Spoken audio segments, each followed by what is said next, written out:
And welcome to A Caribbean Summer, now on 4, launching a season of programmes exploring all sides of island life and culture. To open, Darcus Howe returns to find trouble in paradise.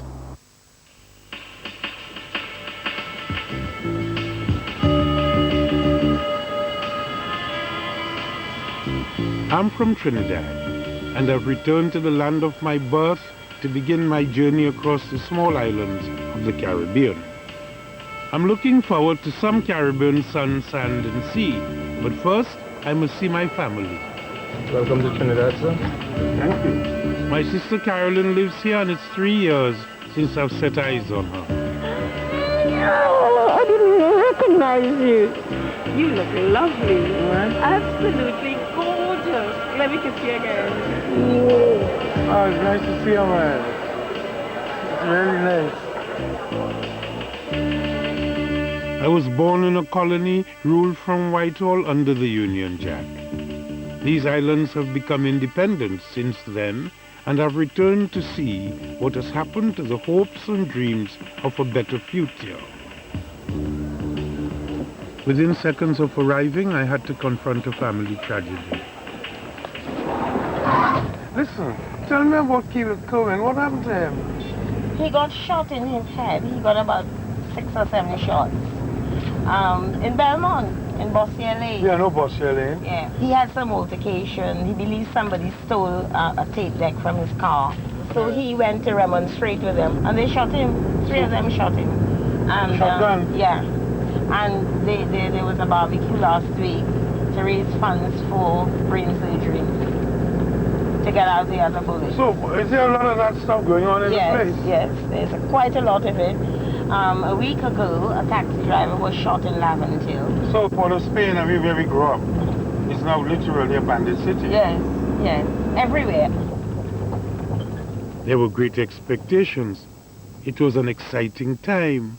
1962, we were about to rule ourselves. Every creed and race finds an equal place, the new national anthem declared.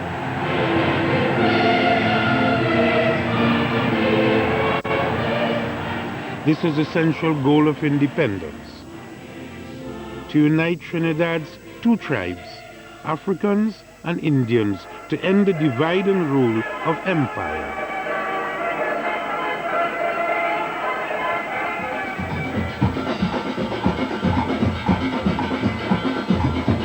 This is election year in Trinidad, and our first ever Indian Prime Minister has been accused of favoring his own tribe.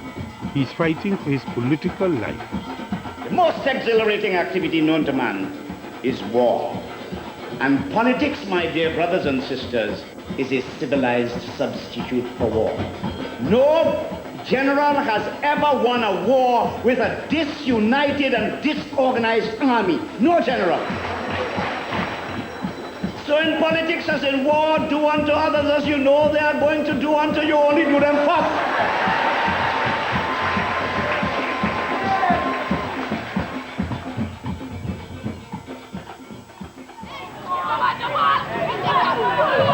I was 11 years old when I went to perhaps the best school in Trinidad, probably one of the best in the empire. And they produced some of the finest writers and thinkers in the world. C.L.R. James, V.S. Naipaul, Trinidad's first Prime Minister Eric Williams, all from here.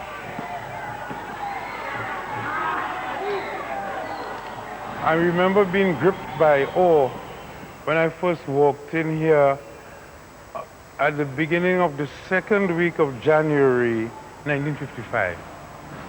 I was tiny, and I was told that day, for the newcomers, remember that being a student here is a great privilege. You are the people who will take charge of this society in the future. And the slogan is, remember you are the boys of Queen's Royal College. And my parents had a vision for me, and this was part of it. This place taught me certain things just weren't cricket. I left here well known to this day as one of the most rebellious mischievous, impish little fellow that ever passed through. And of that I am absolutely proud. Back then, most of my classmates were Africans. Not too many Indians got past the gate. The 14-year-olds of today's Queen's Royal College have their own view of the words of Trinidad's national anthem. Does anyone here believe in this line, every creed and race finds an equal place? Probably not. Not here. No. You believe that? Everybody who believes that, put your hand up. You think there's a racial feeling in this country right now? Yeah, very strong. Very true, very true. Between whom and whom?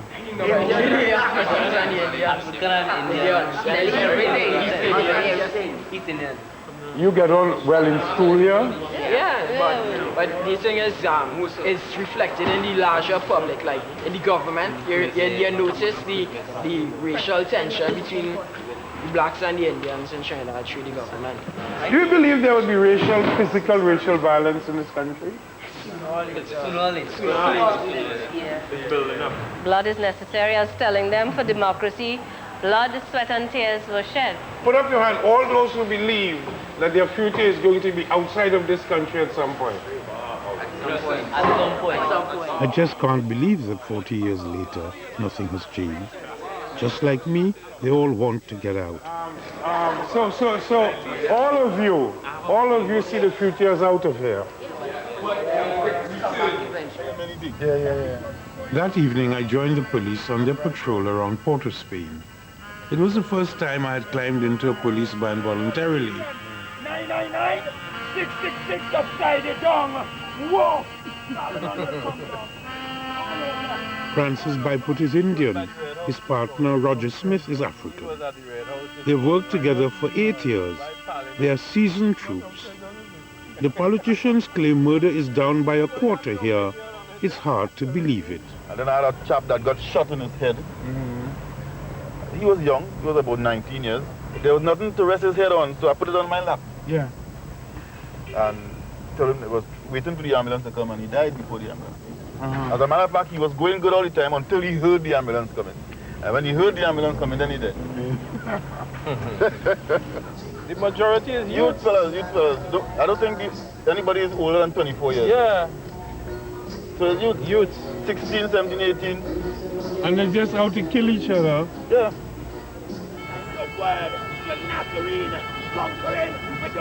I was shocked to see a man walking past shoppers armed with a blade. And no one even turned their head. Papa Bravo Delta 1007.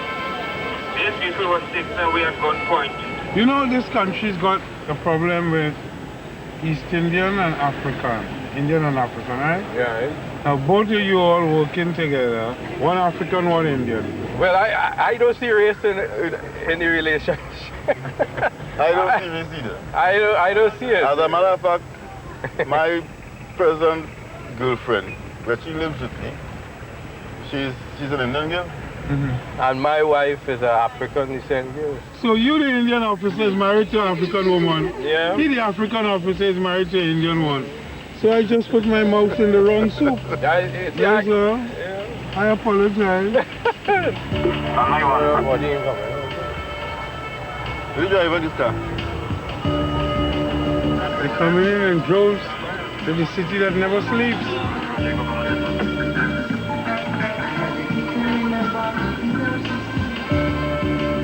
She should be in school. The young girls. Roger Smith unclips his This is holster. how Prisca lands out. Up here is a area where anything does happen up here. Yeah. Drugs, bandits, a lot of bandits. Yeah. A lot of guns in this area. Yeah.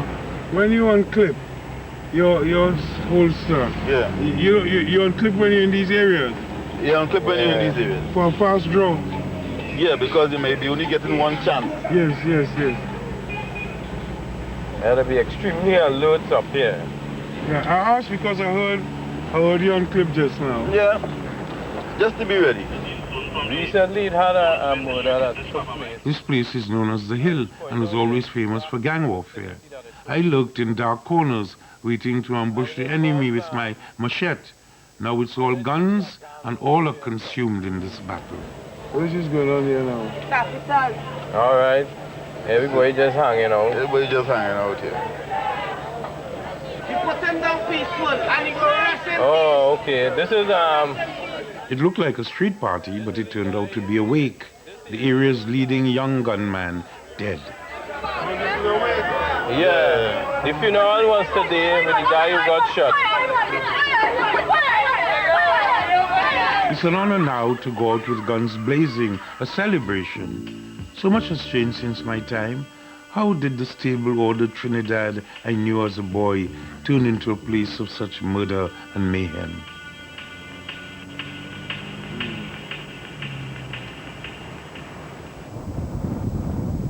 This is a land of plenty. Independence here is a viable option. There is more to Trinidad than bananas and beaches. I spent my first years amongst the oil fields and sugarcane fields in the deep south, in Eccles village.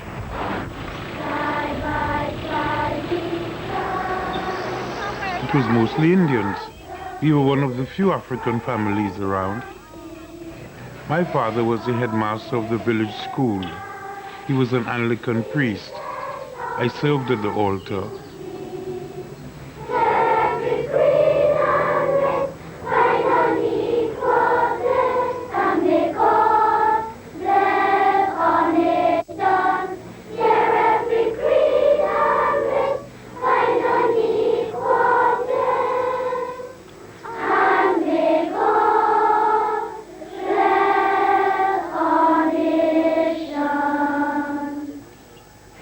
But this is the school I used to go to. You are Mr. Howe's son? Yes. Yes, I remember Mr. Howe was a little boy in those days. Yes. My first class was there, and that was the kitchen. The woman used to teach me there was called Miss Weeks. Can I come in? Yes, come in. Good afternoon, good afternoon. On the face of it, nothing has changed. But in the Caribbean, looks are deceptive. My brother Ray still lives here. He tells me these days if you stay, you're either a farmer or you're a crook. He should know. He's in jail right now. A member of one of the country's most notorious drug gangs.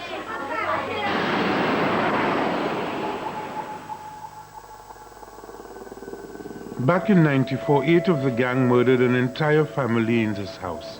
Mother, father, 2 children, all executed by the order of the local drug baron.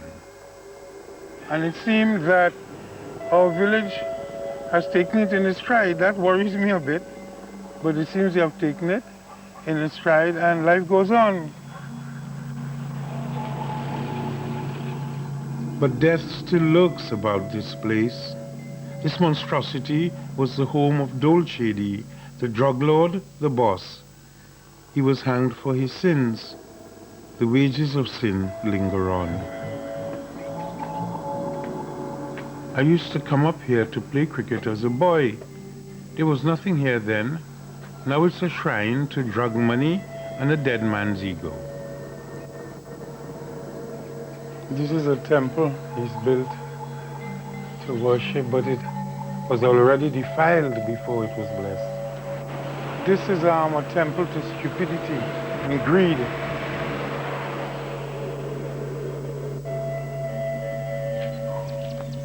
My brother visited it regularly. Now he's in jail. My brother was at the asshole end of the organization. He was caught just holding thousands of US dollars for the boss. He wasn't part of the killing machine. He has paid his dues. But this will continue to degenerate because nobody is interested in failure. The boss is dead, hung by his neck until dead.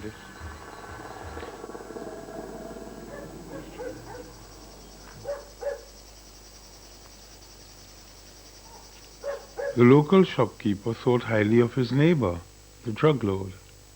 building a temple, I wouldn't say is showing off, is shows that a man has God in him. Was he good to the village? Was he useful? Yeah, man, he was a good man. Everybody liked him. And a lot of employment he used to give to the unemployed. Yeah. He used to assist them a lot. So now he's gone. It's fallen down a bit before. How did you feel on the day they hanged him? How did you feel? Well, to be honest, I cried.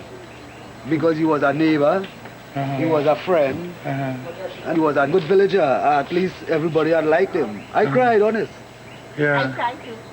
Yeah, You man. cried as well? A lot of people cried. So you knew my brother? Of course I knew Southie. He tell was a you. good friend, man. And he talked about you a lot. Anyway, I hope you prosper. And when my brother comes out, you see him before me. Tell him I love him. Hearing his languid attitude to death and destruction, I just want to go, to get on with my journey, up the islands to Antigua. But there's someone I have to see first. I can't leave without seeing my boy, my son.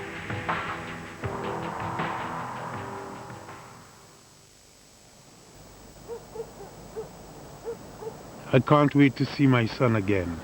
It's been over a year. 15 years ago, I came to Trinidad and met a young lady, and there was a tryst, and a son was born. His name is Amiri Kamau Michael Joshua Howe. And he lived with me in London for a short time, and he came back here to Trinidad last year. And Amiri was born not too far from here.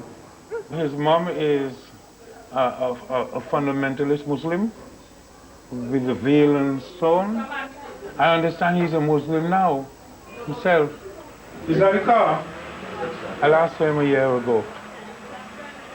But I'm a bit nervous because I haven't seen him, and he's a fruit of my seed.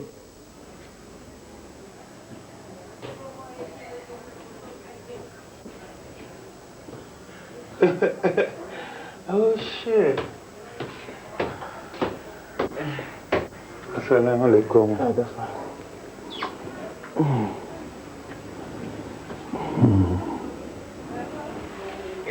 Good to see you, man.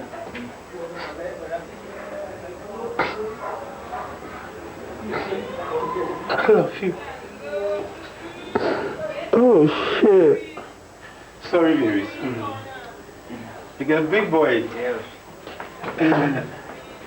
You got big boy, and your voice changed. How you getting on at school? Good, but the work harder. The work is harder here than in England? Yeah. So you're in trouble? No, not really. Your mom know you're coming here tonight? Yeah. You sure? I tell her meeting here. Yeah, you're a Muslim now? Yeah. You're learning Arabic? What? What did you say? Yes, that. Oh, that is better. Give me a hand, you. I'll talk to your mom about it. And then you come for the summer? Yeah. And meet James and your mates and stuff? Partners. Yeah. It's good to see you, boy. Yeah. I miss you, but you know how it is. It was your choice. You choose to stay, and you know, if you choose to stay and you're happy, that's fine. You don't mean I wouldn't miss you. You pleased to see me? Yeah. You come for some money as well. No, I just come to see you. Me so sure. He's a wonderful boy. I'm leaving today, and it's the 15th of May. And these are the newspaper headlines, and it's first thing in the morning. Son see dad die. Murder in Freeport. Minister's helper hangs herself. Then there's another one. Gambling dispute ends in murder. Even in the hotel in which I'm staying, they stuck it up with a gun and took the money sometime last night. I don't know if I will ever come back. I doubt it very much. I left a son I don't think he belongs here, and I don't think he will be long here. I will see to it that he returns to England, where he can proceed calmly without being surrounded by so much blood and hellfire. Here, the ideals of independence have been sunk by conflict. Drugs, guns, racial tension. Next stop, a tiny speck without this inner-city strife, Antigua. What has happened to the dream of independence there?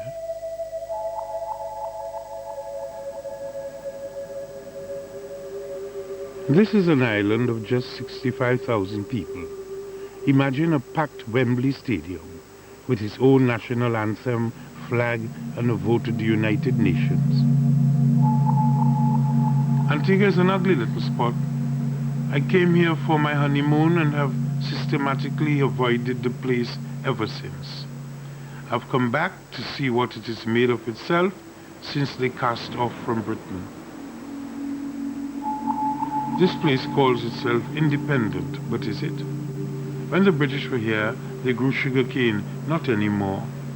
Antigua can't feed itself, it can't clothe itself, it makes nothing, and all there is sun, sand, and sea, and they met that here. Everything is for the benefit of wealthy outsiders. This is the annual sailing week, and the world's billionaires attend to spend a few days and a few $1 million. We term it as washing out the pots to wait for the sailing week, because the sailing week would put something good and worthwhile into the pots of the people of Antigua. How does it reach the pot then? Financially, it brings in some income for over a period of 3 weeks into the island, where a lot of the locals will get jobs in cleaning the boats, doing a bit of tidying up on the boats too. This year's winner is Larry Ellison, head of the American software giant Oracle, and the second wealthiest man on the planet, worth nearly $50 billion. Straight from the race, he unwinds on his other boat, shooting a basketball. Joe Byerly has lived here for 40 years. They represent so much money. There are containers that come in from the States, and they have to pay duty when they come in. What it really means is that when they come here, they come with a fleet. If they were about to invade the island. Are you saying that when they enter here with crews of 50 and 25, and that they could tackle the defense force and the police if they wanted to, or take this place?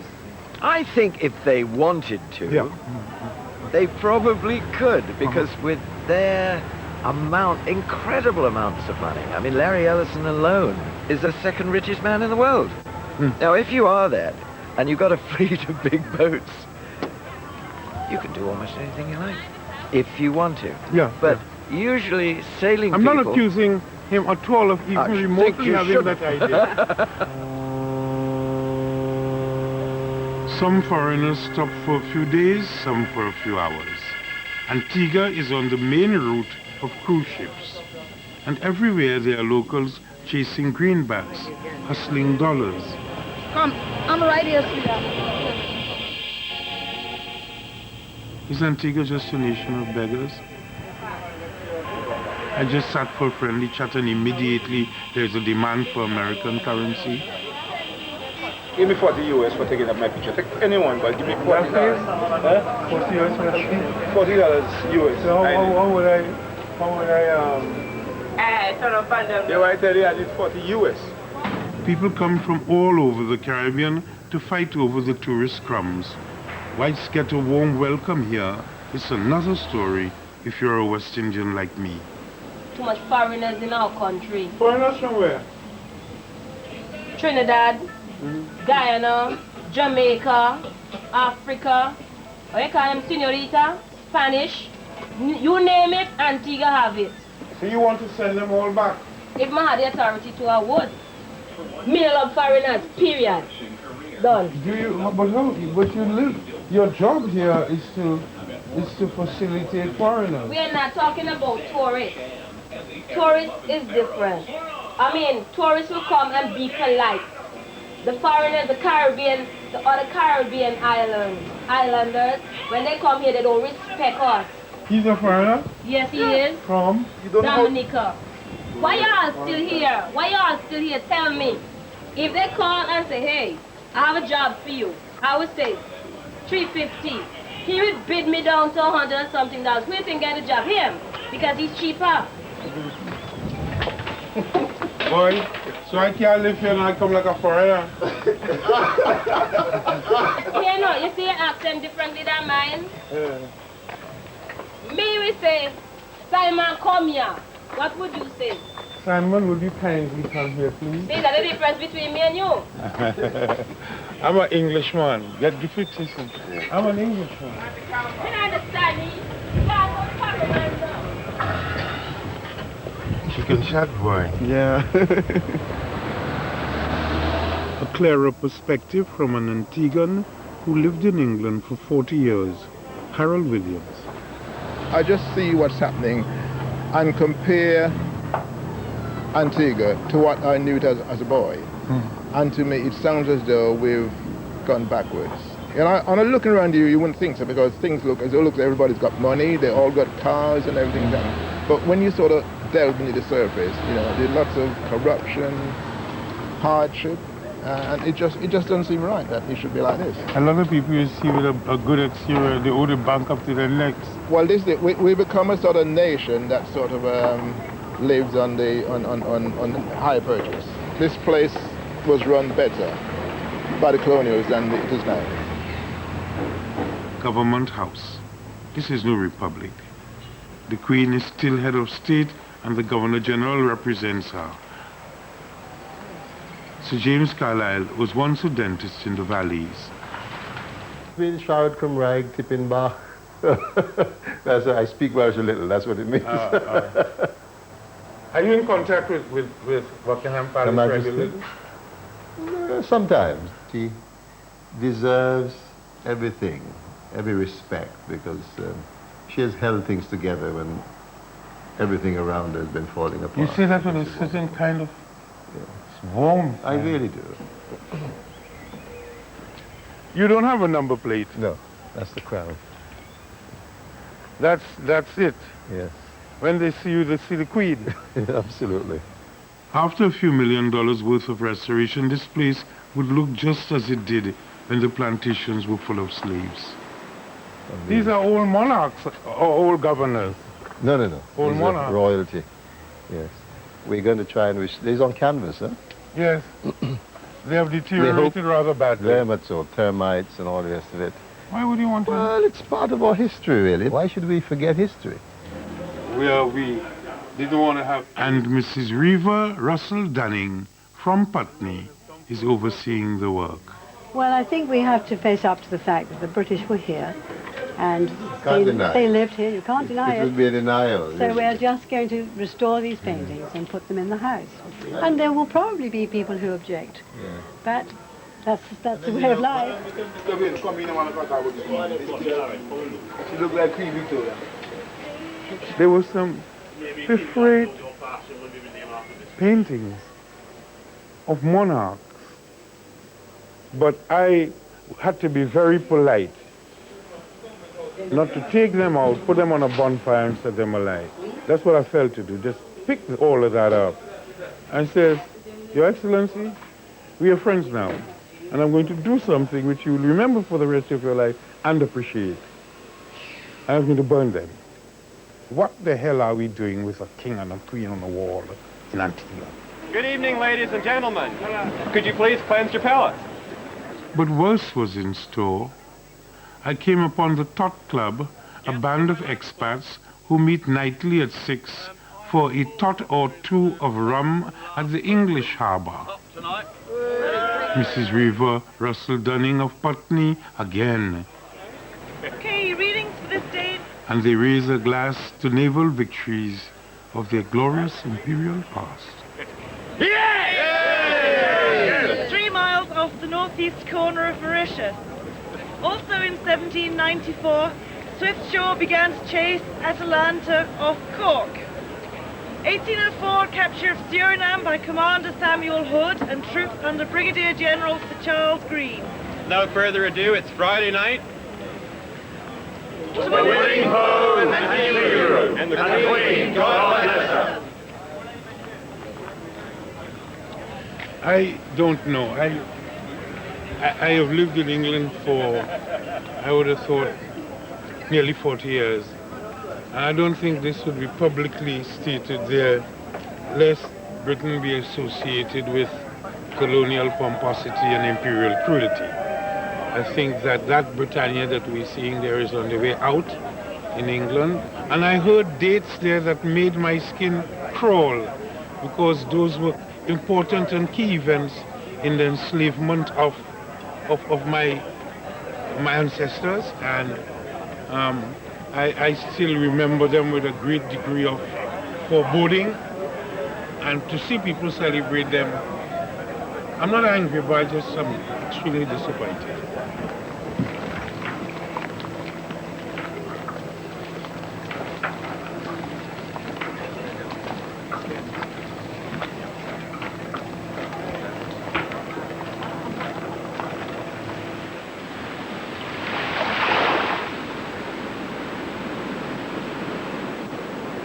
Oh my goodness, they get better and better and better. It's time to celebrate more recent victories. Amongst the prizes at Sailing Week, a Rolex watch. Just what the second richest man in the world needs. I thought to myself, I don't know what I'm doing here. With a man who could buy this nation with billions to spare, who can buy whatever he pleases. What other sports? I saw basketball, and I asked somebody, does he have a basketball team? No. There are friends of mine who want me to buy a basketball team, but no, I just enjoy playing basketball a lot. Will you buy one? I doubt it. Not unless they let me play. I am proud of this moment. Antigua has been independent since 1981, but not a thing has changed since the British left. White settlers have always exploited this place. The colonials used to plant sugarcane. Now they build banks. Stanford International Bank, owned by a Mr. Allen Stanford from Texas. And just across the road from his offshore bank, he owns the Bank of Antigua. His name is coming up every corner I turn. Stanford this, Stanford that. Financing by Stanford Financial Group. Lead lender, Bank of Antigua. It was hard to find much Mr. Stanford didn't have a hand in. A basketball court in the Prime Minister's constituency, a brand new airline, Antigua's pro-government daily newspaper. No matter where you look, you hear his name, but you never see his face. I wanted to know, who is Allen Stanford? So I went to talk to one of his friends. He must be a good friend. Stanford has lent his government over $50 million US. Hello, Chief. How are you doing? Not bad. It's Darcus Howe, eh? Yeah. The Prime Minister, Lester Bird. Ah, they kept you as a secret weapon, eh? Under the Empire, the civil servants' wages were paid by London. Now they are paid by a Texan banker. If the bankers call in their loans at the same time, would Antigua be bankrupt? That's a very, very good question. But we are creative and ingenious enough to find a methodology of dealing with that. It is bankrupt, isn't it? No, Antigua is not bankrupt. Antigua is not bankrupt. Who is Allen Stanford? Allen Stanford is a Texas millionaire or billionaire who has pumped a lot of money into Antigua. For instance, the hospital you see being built there. Yeah, on the hill. Yeah. On the hill, Stanford is the person who is putting together the consortium to fund it. Now, we are paying for it, so there's no hanky-panky anyway. But I think the opposition parties feel that Stanford helped us a lot in terms of assisting us in the run-up to the elections. And therefore, he's the enemy. Before we had colonial relationship. And, well, no more sugar. Now we have Stanford. You could see the descendant, But he don't plant anything. He doesn't manufacture. Yeah, because the world have changed dramatically. I don't really think it's apropos to compare a situation which was a residue of slavery. The elements of Stanford is that we're in a whole new world of international finance. And the question is, how do you survive in that? And it is part of the methodology which was supposed to have been advised by the British government when we were a socialist state, to get investment in from people. Now the investment comes in, you can't take the attitude that, hey, look, you know, the whole question of sovereignty nowadays is overrated. What is he saying? Caribbean people were willing to give their lives for independence, but now he's happy to surrender that dream to the highest bidder. Who is this unelected Texan who seems to wield so much influence? I needed to talk to the mysterious Mr. Stanford. Where to find him? I decided to start at his bank. He moved here and simply bought the main bank.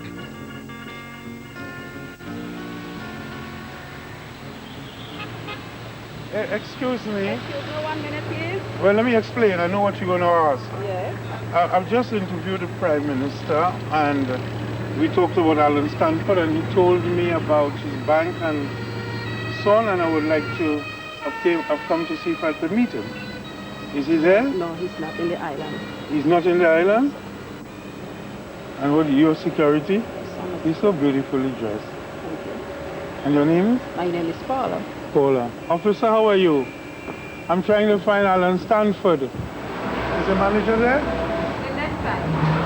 He said next time. The manager says next time.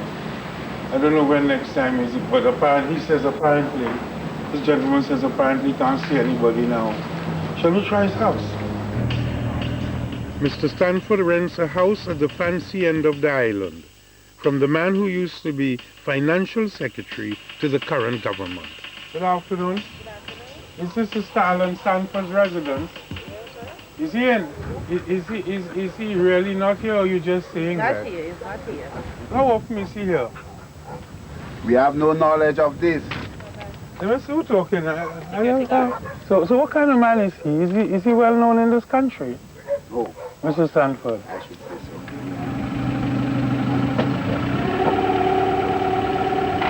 so. So the rule he have laid down, they mustn't take no pictures of the bank and things like this.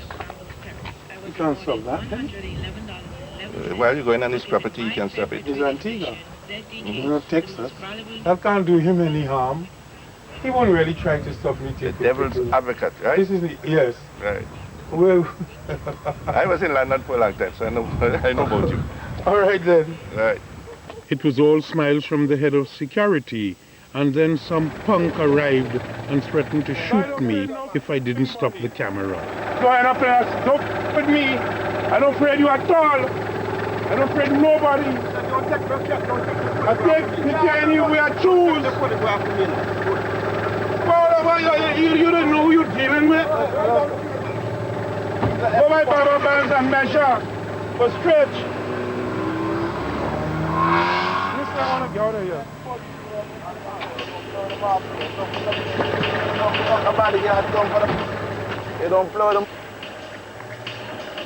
I haven't seen the boss, but I've seen enough. One man owns Antigua, lock, stock and barrel. I'm out of here, off to an island of elegance and seduction, where they have made a pact with the devil.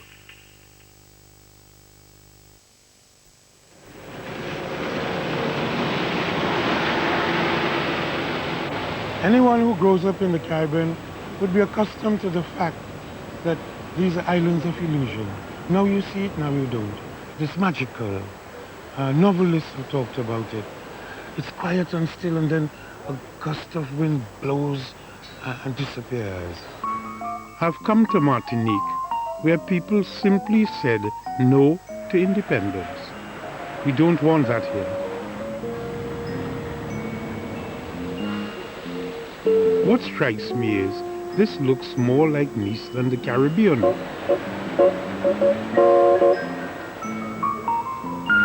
are in France, you know, what you say in English? The tricolor. Tricolor, Yeah, yes. yeah. and we are two in Europe, Uh-huh. because France is in Europe. Yes, yes, yes. It's a paradox, yeah. French paradox, you know. Mhm. We are in the country of paradox, you know. He says, welcome to Europe. Well, I've just come from Europe, and I thought, well, this man has to be crazy. But he wasn't. Just like the rainbow, just like a landscape that changes in front of your very eyes, all these miraculous wonders of every moment in the Caribbean, I got another one, but at the center of power. The mirages continue. They're out in the open, savagely stated by our former colonial powers. But Martinique is not a colony of France these days. It's a department, a county of France, just like any other. It just happens to be 7,000 kilometers from the mainland. When most of the islands around here chose independence, they chose to be dependent. They all have French passports here. They vote for their own members of the French Parliament in Paris. It is France, but I still can't quite believe it. Oui, c'est bien ça, monsieur. Français ou Français, français. Disons Martinique, non, Martinique, français, c'est pareil, ce sont des pièces. Français, c'est Martinique.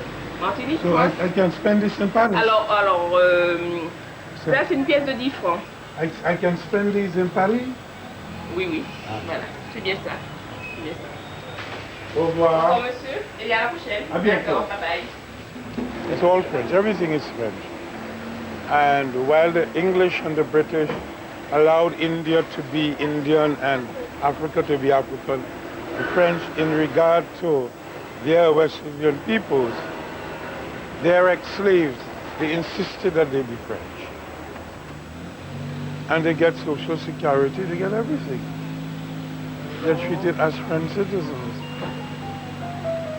Palais de justice, liberté, égalité, fraternité. Just like every other department of France, Martinique has its prefect. The prefect is not an ambassador, it's not a governor, you know. It's a prefect who represent, we are the representative of the government, the French government, and all ministers. Here we are in France, we are in Europe, we are in the Caribbean, we are in American space. We are a special party in the world with a relation of sentimental relation with France. Yes, you know. So it's all economic sentiment. relation. Yes, I know it. Nous sommes martiniquaises, de nationalité française, il n'y a pas de contradiction, non? In culture, in language, in attitude, in think, Caribbean. It's Caribbean. But it's true about state is French. In kind of a kind of schizophrenia. You know here, it's a photography of the French president. It's a symbol of Republic. The power of the Republic. And the power of the Republic, yes, you are right. You know Baudelaire. Baudelaire. Poète. We say, nous sommes dans une forêt de symboles. Here we are in the forest, I don't know, forest of symbols. What could be more symbolic than a beheaded Empress Josephine of not tonight fame? She was born and brought up in Martinique before marrying her Napoleon. Her decapitation is a symbolic gesture by the minority who want independence from France. Most people seem happy with the way things are. Ça, franchement, moi je dirais que c'est pas une bonne idée. Parce que vous imaginez que la France laisse tomber la Martinique, ce sera pas une bonne chose pour nous. On va vivre de quoi? De la banane et de la canne et de... Franchement, non. Que la Martinique soit indépendante actuellement, ce serait un grand désastre. Pour moi, un désastre. On est aidé par la France et qu'on a un petit problème, on appelle Maman France et c'est bon. In the Caribbean, 2 islands had this high level of life is 2 French islands. 2 French islands. All over there which are independent. And nothing. And nothing. The level is very low. I wanted to get away from all this snobbery, find somewhere that people weren't afraid to be Caribbean. But everywhere I went, the story was the same. No, jamais. Je veux pas qu'on somme dépendance de l'Afrique. Je veux qu'on somme toujours avec l'Afrique. They think they are better than the rest of us, poor Caribbean islands laboring under independence. Even the leader of the island's Communist Party is seduced by the mighty franc. We have wages that are highest in all. St. Lucia. Yes, highest St. Lucia, Dominica, Trinidad, Barbados, and they want to keep that. The Parti Communiste? Yeah. Was for independence? No. Never? No. The Communist Party was for autonomy. To stay in French Republic, but with the local parliament in Martinique.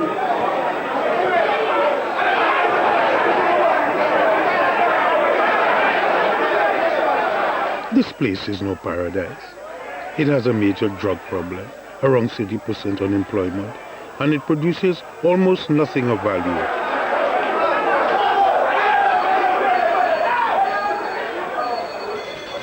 So why are these people so against independence from Mother France?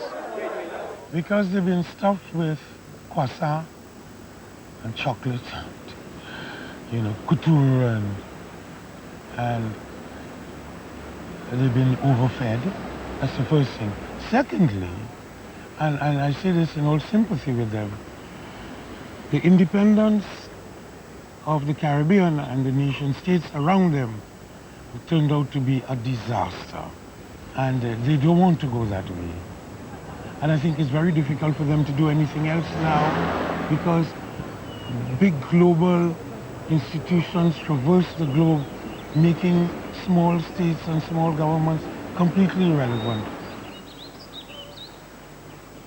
If they like it so let it be.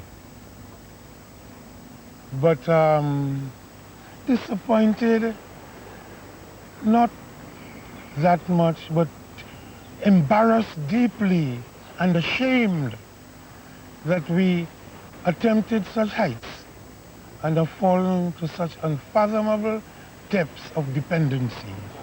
And that has meant for me the complete degeneration of West Indian independence into the formal colonial sentiment that were part of these places hundreds of years ago. I left the Caribbean as a colony, and I've come back here to look at it in a serious political way for the first time, and I've met it as a colony. On my way home to England, I leave behind the might of the French Navy and sail via a tiny speck on the map of the Caribbean. But the people who rule this island have just as much power as a European nation. The Walt Disney Corporation own their very own island for the benefit of their dollar-paying guests. And they are, conveniently, no natives at all. There is nobody to harass you, no local poor to beg you, no politician to demand tax from you. Disney has, in my view, set up a huge metaphor of what is happening in the rest of the Caribbean.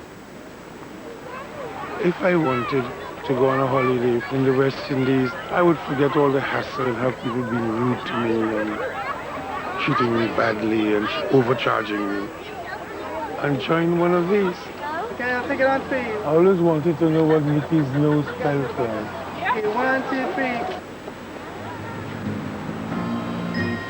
Perhaps this might be the future of the Caribbean.